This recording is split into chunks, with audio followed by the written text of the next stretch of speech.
संपूर्ण Bharat news channel में आप सबका स्वागत है।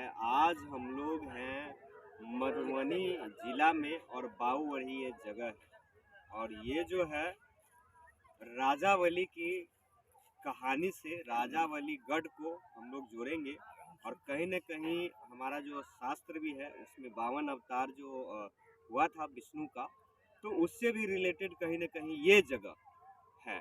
तो इस जगह की जो वर्णन है और जगह की जो शक्ति है और जगह से जुड़े जो लोग हैं वो पूरे भारतवर्ष में चर्चित है और इस जगह का कहीं न कहीं पूरे भारत में नाम है।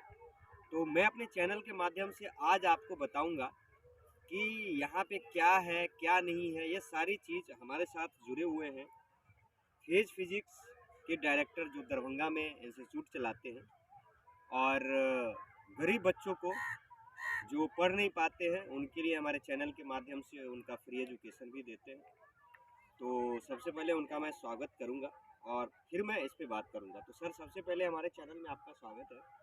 जी धन्यवाद सर, और आपके सभी दर्शकों को मेरा प्रणाम। साथ ही सर मैं ये जानना चाह रहा हूँ कि ये राजावली गढ़ के बारे में आप मुझे कुछ बताएं, क्योंकि आप जानकार है तो मुझे लगा कि आप मेरे चैनल आपके माध्यम से मैं अपने चैनल पे ये चीज़ दिखाऊँ। सर राजावली गढ़ एक जगह है, ये पड़ता है आपको मधुबनी जिला के बाबूबरी प्रखंड और ये है गांव भूपट्टी। भूपट्टी गांव में ये पंचायत है, भूपट्टी पंचायत में स्थित है। और राजावली गढ़ जो है, आपने एक पौराणिक कथा जरूर सुना होगा, भगवान विष्णु का जो 52 अवतार था उसके बारे में। और ये गढ़ जो है राजा बलि का, ये राजा बलि का दूसरा गढ़ है। एक और गढ़ है जो कि वहाँ स्थित है, हम लोग बात कर रहे थे अभी मथुरा में, ठीक। और दूसरा गढ़ ये यहाँ पे। तो राजा बलि अपने आप में एक अच्छे सशस्त्री राजा हुआ करते थे समय में। ये असुरों के राजा थे और बहुत ही बली थे, बहुत ही ताकतवर थे। इनका ये गढ़ था और वो दान देने के लिए बड़ा प्रसिद्ध था। जैसा कि पुरानी कथा हम लोगों ने सुना हुआ कि वो दानी थे बहुत ज्यादा। जो भी लोग आके उनके दरबार में कुछ भी मांग कर देते थे तो वो कभी मना नहीं करते। उसी संदर्भ में ये बातें भगवान तक पहुंची। भगवान विष्णु ये सोचे, क्योंकि विष्णु के बड़े भक्त रहे थे वो, तो भगवान विष्णु सोचे कि इस तरीके से ये दान देते रहे तो हो गया, फिर तो पूरा धरती ये दान ही दे देगा। तो भगवान विष्णु खुद ही उससे दान लेने के लिए 52 अवतार में आए और उन्होंने राजा बलि से 3 गज भूमि मांगा। और उस 3 गज भूमि में राजा बलि को ये समझ नहीं पड़ पाया स्टार्टिंग में कि क्या होने जा रहा मेरे साथ। लेकिन जब भगवान विष्णु 52 के अवतार में थे, एक छोटे से बौने का वेश धारण करके उसके सामने प्रकट हुए और बोले कि हमको सिर्फ 3 गज जमीन आपके यहाँ से चाहिए। राजा बलि हंसते हुए बोले कि भाई ठीक, इतना से छोटे से बात के लिए आप हमारे दरबार में आए हैं तो खुशी की बात है, दे देते आपको 3 गज। फिर उन्होंने अपना विशाल रूप दिखाया और एक ही चरण में, एक ही कदम में पूरा धरती, दूसरे में पूरा आसमान माप दिए। और उसके बाद जो तीसरा कदम रहा तो उन्होंने बोला कि भाई अब इसको कहाँ रखे। तो राजा बलि समझ चुके थे तब तक कि क्या हो गया। तो बोले प्रभु, जब आप हमको दर्शन दे ही दिए तो हमारे कपार पे रखिए। और उसी के साथ वो तीसरा जो चरण था उनका, विष्णु जी का, वो उनके कपार पे पड़ा और इसी जगह से वो सीधा परलोक को सिधार गए, सीधा भूमि में विलीन हुए। उनके साथ साथ जिनका भी उनका साम्राज्य था पूरा का पूरा ये इसी में धंसा हुआ। और ये गढ़ जो है इसी चीज़ से प्रसिद्ध है। आज भी आप देखिएगा यहाँ पे आपको ढेर ऐसे अवशेष मिल जाएंगे। जैसे कि आप ऊंचे ऊंचे किला देखते होंगे, यहाँ पे बहुत सारे ऐसा जगह आपको मिल जाएगा जो अवशेष है इन सब चीज़ों का। तो कहीं ना कहीं एक खोज का भी विषय है, जांच का भी विषय है कि इस पर जांच हो एक बार कि क्या है ये नहीं। तो सर ये इतना बड़ा जो किला है तो कहीं ना कहीं सरकार जो इसको डेवलपमेंट करके एक टूरिज्म सेक्टर बनाता, ये सारी चीज़ें होता है, इस जगह के लिए कितना डेवलपमेंट होता। और ये जो मतलब पोखरा है इसके बारे में भी कुछ जानकारी आप दे सकते हैं? सर इस पोखरा के बारे में हम लोगों ने सुना है कि इसमें तकरीबन 9 जो है कुआं हुआ करता था। और इसमें यदि आप जाएं, कल भी मैं मूर्ति विसर्जन के समय में यहाँ पर प्रेजेंट था, तो समय में देखा मैंने कि बहुत कम, इतना तकरीबन कमर से थोड़ा सा ऊपर पर पानी आता है। आप बीच में भी चले जाएं तो वहाँ पे आपको मिलेगा। लेकिन खासियत इसकी है कि इसमें कभी भी पानी नहीं सूखता सर, कितना भी अकाल आ जाए, कितना भी प्रलय आ जाए, लेकिन इसमें पानी नहीं सूखता। ये पानी इसका बना रहता है, बड़ा स्वच्छ पानी है। आप यदि इसको देखें तो एकदम हरा सा पानी ये नज़र आएगा, एकदम जैसे आपके गांव में पोखरे में जो होता है पानी उससे बिल्कुल अलग है। तो कहीं ना कहीं ये बहुत अच्छा बात है जो हम लोगों को समझ में आता है कि यहाँ से कुछ न कुछ ऐसा तो है जो पौराणिक चीज़ों से जुड़ा हुआ है और ये धार्मिक स्थल है। तो एक बार देखिए इधर पानी की तरफ आइए, चलिए अब देखते हैं हम लोग जो क्या है कैसे। पानी के पास जा रहे हैं और देखिए ये जो है राजावली गढ़, मैं एक चीज़ और भी समझना चाह रहा हूँ सर यहाँ का, कि ये राजावली गढ़ जो है इसमें मतलब क्या कोई प्रोग्राम, कोई भक्ति, कोई उसमें कुछ मेला वेला भी लगता है उनके नाम से? सर चैती दुर्गा जो पर्व है, माँ भगवती का एक स्थापना होता है यहाँ पे।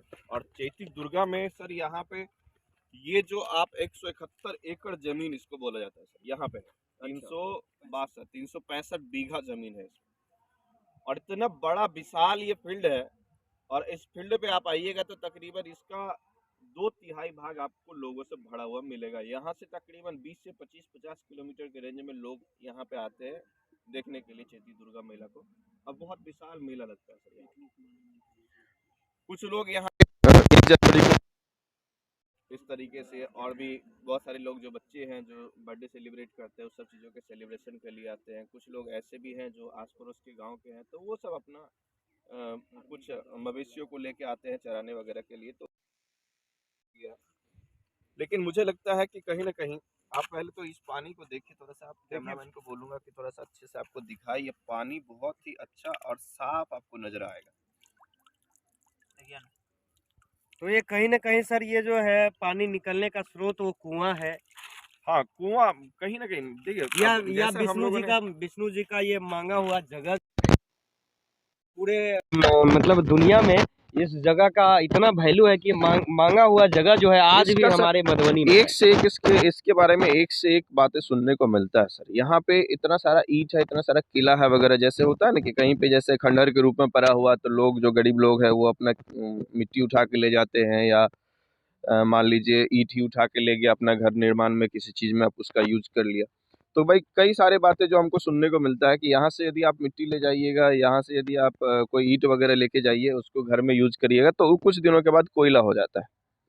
तो ये एक बहुत बड़ी विचित्र बात जो है हम लोगों को समझ में आता है। तो हो सकता है कि कहीं न कहीं उस समय का ये जो प्रकोप है कि चलिए इसका आप कोई यूज नहीं करे, तो भगवान विष्णु का ये शायद अभिशाप कहिए या जो भी कहिए, लेकिन इस तरीके से इस जगह पे है। तो देखिए ये जो थे राजा बलि है, कहीं ना कहीं जो है लोगों के जहन में और कहीं की बात है, और वो भी मधुबनी जिला में इतना बड़ा जो थे उसका जो है कहीं ना कहीं क्षत्रिय शासन का अवशेष है और इसमें है। और मैं एक चीज़ और समझना चाहूँगा कि भारत सरकार के द्वारा कुछ खुदाई भी हुई थी, क्या हुआ था, कुछ ऐसा भी यहाँ पता लगा था? हाँ सर, पौराणिक विभाग से कुछ लोग आते हैं, पौराणिक वो जो होता है रिसर्च वगैरह के लिए, तो उसमें आए, खुदाई-वुदाई किए 1-2 बार। उसके बाद वो सब मिट्टी वगैरह लेके गए, और यहाँ से क्या इन्फॉर्मेशन है कभी पब्लिक को पता नहीं पड़ पाया कि क्या इन्फॉर्मेशन विशेष रहा यहाँ पे। लेकिन वहाँ पे यदि आप निकलेंगे उस गेट से तो आपको नज़र आएगा कि वहाँ पे सरकार के द्वारा एक नोटिफिकेशन जारी किया गया है कि यहाँ के सामान को कोई हाथ नहीं लगाएंगे आप, खास करके कुछ एक रात घटना ऐसे घट गई थी जिसके बारे में बोला गया था, तो उसके बाद से ये सब चीज़ों पर प्रतिबंध लगा। और अब जो है खास करके इन सब चीज़ों का यूज़ नहीं के बराबर है। लोग इसको सिर्फ़ और सिर्फ़ एक फ़ील्ड के रूप में देखते खेलते कूदते वगैरह हैं, उससे ज़्यादा कोई इसका यूज़ नहीं रहा। पर यदि बात करें सर आज के समय की, मैं कैमरामैन से ज़रूर बोलूँगा कि आप एक बार फ़ील्ड ज़रूर देखें।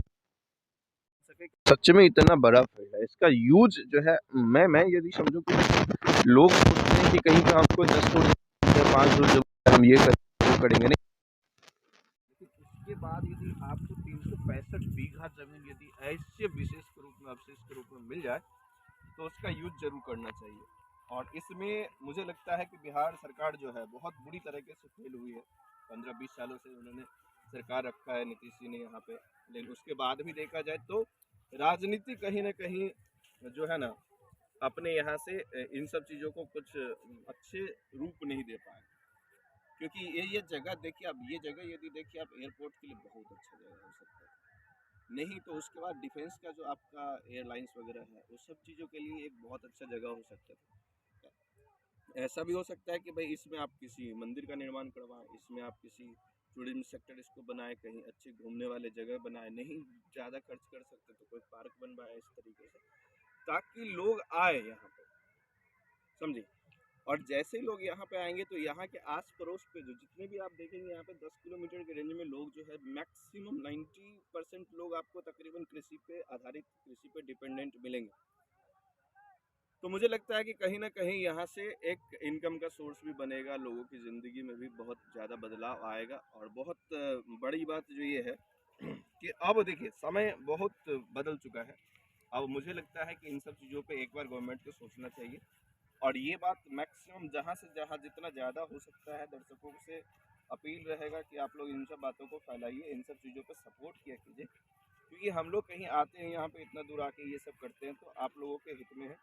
और यहाँ से जो भी चीज़ें होगा वो आप लोगों को और भी विशेष जानकारी देते रहे।